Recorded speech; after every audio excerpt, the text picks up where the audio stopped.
told you before I banned his ass from the sex club, but I didn't tell you why I banned his ass from the sex club.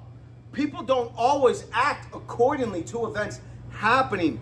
People could use you as a scapegoat. It all happened with Seb on this one night.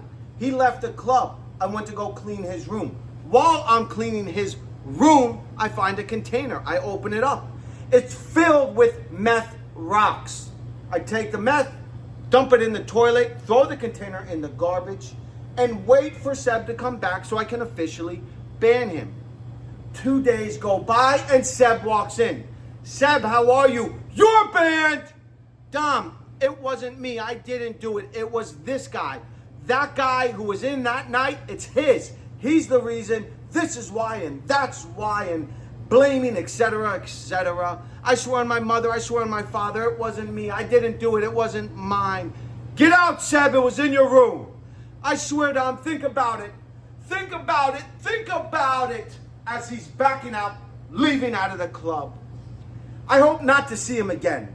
2 weeks go by, and in out of nowhere, Seb walks in. Before I could say, get out, you're banned, he says, please, Dom, please give me a second chance. For some reason, I had a soft spot for him. I shouldn't have. It's my fault. I gave him a second chance. I said, Seb, I don't want to think, I don't want to feel anything that you're doing drugs in any way, shape, or form. I won't and I don't, he swears to me. He comes in and goes and disappears. It must have not been an hour till he's back. A separate group comes up to me. Dom, Seb is bothering us constantly, asking us for drugs, harassing us for drugs. Seb hears this group telling me this. He comes running up to me and starts screaming, they got drugs, they got drugs, they got drugs, they got drugs. The group is staring at Seb with eyes to kill. Before I could say, guys, can I check your bags? They volunteer. You want to see if we have drugs? They take all their bags and they dump it all over the counter. Nowhere was there drugs. I tell Seb, leave him alone. Tell the guys, I'm sorry. If you see Seb, if he bothers you again, let me know. And they disappear. I start watching Seb from this point on, from afar, seeing what he's doing, where he's going. About a few hours into that same night, he looks over his shoulder and makes eye contact with me. When we lock eyes, he sprints, just takes off running. Son of a bitch, what are you doing? In my mind, I go behind where he started to run from and I start walking his tracks. As I start walking his tracks, it must have not been 10 feet, I find the same type of container that I found before. I pick it up off the ground, I open it up, and it's the same meth rocks. I take it, put the lid back on, throw it in the garbage, go to Seb's room, burst in, you're banned, get your shit, get out. He starts gathering all of his shit. You see the lighters, all different types of pipes. He throws it in his bag and he sprints out of the club before he could get his ID back. The way it works, if you go into a nice gay sex club, a gay bathhouse, you are going to give your ID. They're going to hold your ID. In return, you get a key. When you leave, you return that key to the locker or room you purchased, and you will get your ID back. If it's a shitty gay sex club, a shitty gay bathhouse, they take a marker. They will mark on your hand, your arm, or your back the number of locker or room you purchased. My club was nice. We did it the right way. You got a key. We held your ID. And when you left, you returned your key. You got your ID back. Seb took off before getting his ID back.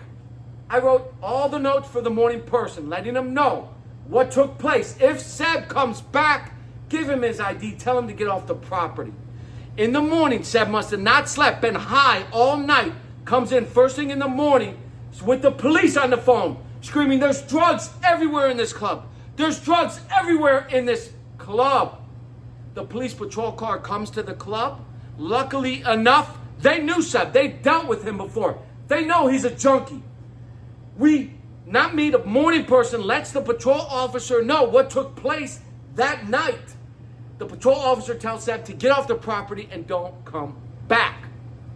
I come in later that night, and the morning person updates me with what took place. It must have not been 2 hours into my shift.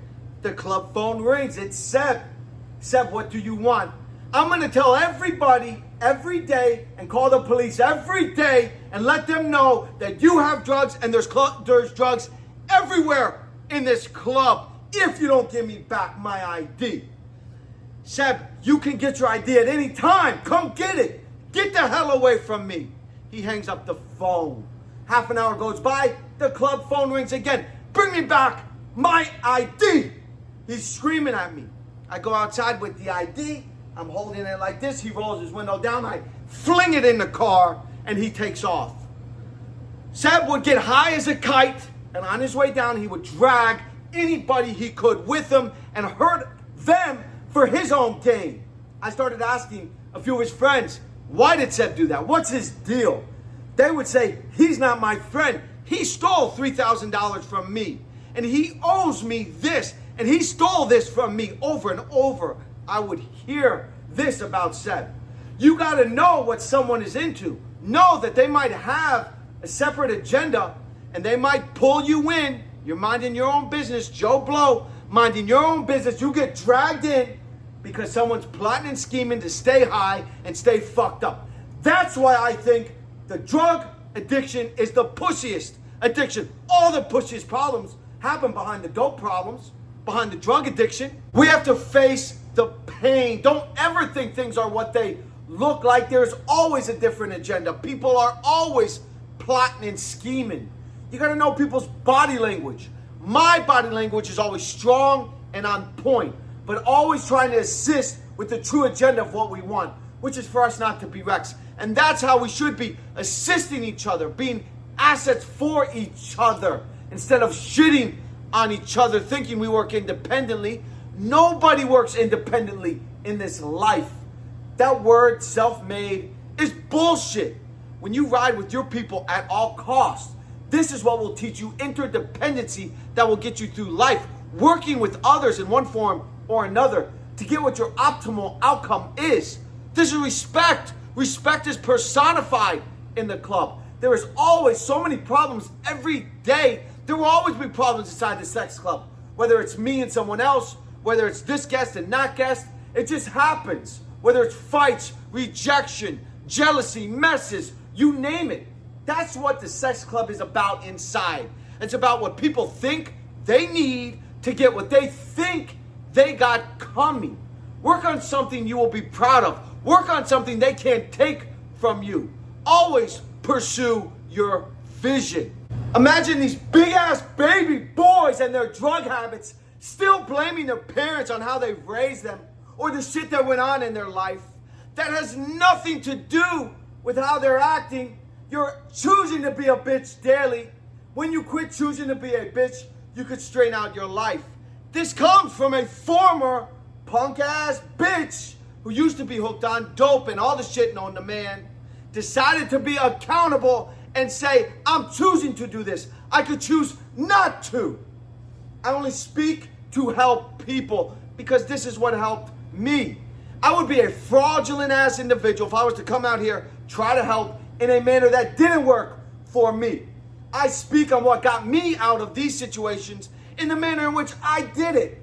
And I did it like a man by saying, I'm a man, these are my choices, I'm gonna own them.